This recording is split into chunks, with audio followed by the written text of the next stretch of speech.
Our next speaker, Dr. Kai-Fu Lee. Dr. Kai-Fu Lee is the founding president of Google China and vice president of engineering for Google.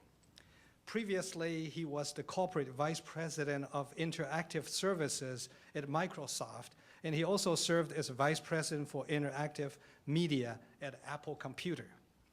His accomplishment in speech recognition system was honored by Business Week as the most important innovation of 1988. He will address the development of true global universities and the need for global metrics on research and teaching, and the importance of quality, communications, and practical training. Thank you.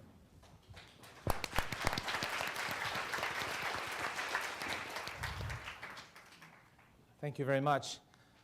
I'm going to talk a little bit about the educational progress and changes, and also some of the challenges that the universities in China face today. Back about 10 years ago, in 1999, a very significant thing happened. Vice Premier Li Lanqing made a decision to go through a very serious reform of the Chinese universities. I think by and large, that was a very critical step, and that made a lot of progress and difference for Chinese universities, but it also left significant challenges. So I'm going to talk about that in this order. A very key part of the reform was to increase the number of enrollment of students. In 1949, when China People's Republic first was formed, there were only on the order of 100,000 university students. And that's increased to over 3 million by 1999. But a lot of the parents, as many of you know, because you're parents, you are parents yourselves, or perhaps your parents, really, I think people know that Chinese people care deeply about having kids who go to college. So there was a great demand to have more universities and more students. And a very key decision was made to increase that number by a factor of 3 to 5. So as a result, today, that program largely met its goals, and there are 17 million university students in China, and that number is actually more like 27 million if you count foreign students, private universities, and some vocational schools. And that truly was a tremendous accomplishment. That certainly made a lot of the parents are very happy. Their kids are able to go to college. There is a strong desire for the country to go from a world's factory to a world's innovation lab, or even knowledge economy, and really was a key step to moving China from a developing country towards a developed country in having a university enrollment rate closer to a developed country status. Another key decision made was to allow private universities so that people can found their own universities with particular areas of specialization. Another key step that Vice Premier Li took was to dramatically increase the funding.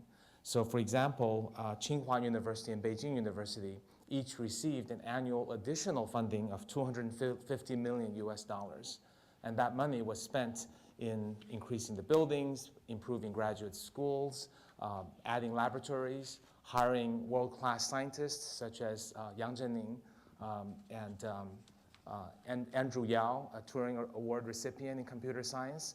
And that's really led to Tsinghua and Beijing University being head and shoulders above the others. Also, significant money was provided to sort of the top 10 schools to trying to create research universities in China. And even broader than that, I would say today, if you went to kind of the top 100 schools, there are about 2,000 universities in China. If you visited any of the top 100, you'll be really amazed how beautiful the campuses are.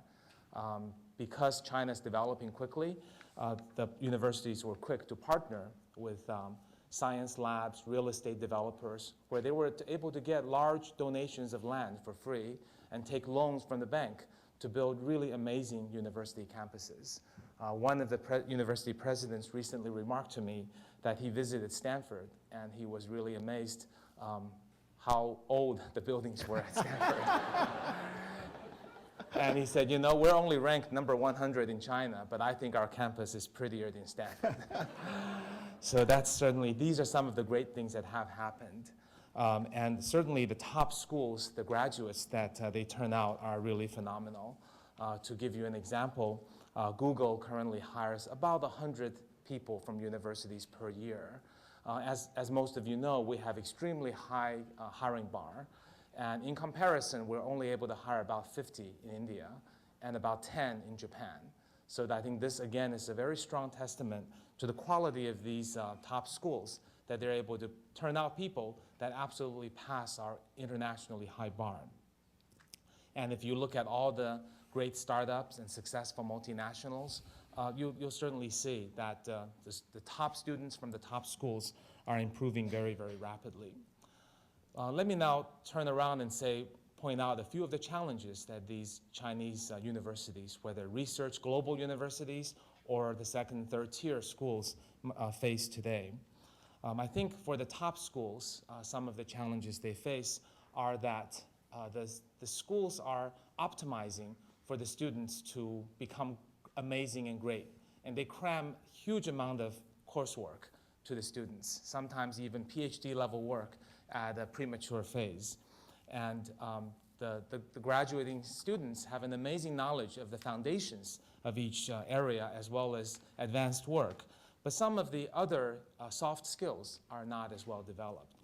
Things like teamwork, hands-on experience, communication are some of the areas that we think more improvements are needed. For example, all of the Google new hires, they can write amazing English. Their vocabulary is probably better than many of us today. They can get perfect scores on GREs. However, their communication, verbal communication, their ease of willingness to speak up in environments, their willingness to challenge their American counterparts are not as good as for example, our campus hires in the US. One of my friends taught a course at a top Chinese university, and then the second day, 30% dropped out.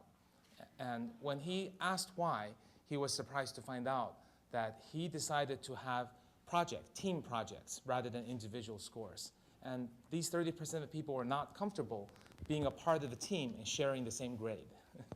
They're more used to beating everyone else and getting the #1 score. So I think many of us grew up in Chinese education, understand some of these challenges, and they're still faced, although I think very rapidly the top schools are becoming very good. Probably the part I'm more concerned about is not the top 10 or even top 100 schools, but the other ones. I would say the quality of an education that you receive is inversely proportional to the square of the rank of the school. Sorry if this is a bit of a tongue twister, but to put it more plainly, I think a top 1 school is probably 100 times better than the number 10 school. And the number 10 school is probably 100 times better than the 100th school. And that's very understandable. When you try to grow universities at a factor of 3 to 5, the teachers don't scale. So the quality, and also when you put all the funding on the top 2, 3, or 10 schools, the other ones suffer greatly because the teachers are paid less, you don't have as much lab facilities, the tuition may not be reasonable, and especially when you get to the private universities, the quality of education is even more questionable. I was at a Boao conference last week, and one of the private educators gave me his business card. And I've never seen a business card like it. It has a fold-out, right? 3 layers. So it opens up to this big, and it has a list of all the schools that he's founded, right? And I said, are you sure you can educate responsibly at a private school like this? And he says, well, hey, my businesses have all grown like that, so I think I can make more money. And I think that's an issue of private schools shouldn't equal just making money with expansion and growth. Another key challenge that's faced is the very large discrepancy of the compensation. So some of my, so as we hire people into, okay, I'm wrapping up. So as I look at the top graduates in, say, computer science, in some cities, the average salary may be $100 a month. But at the top end, it may be $3,000 a month.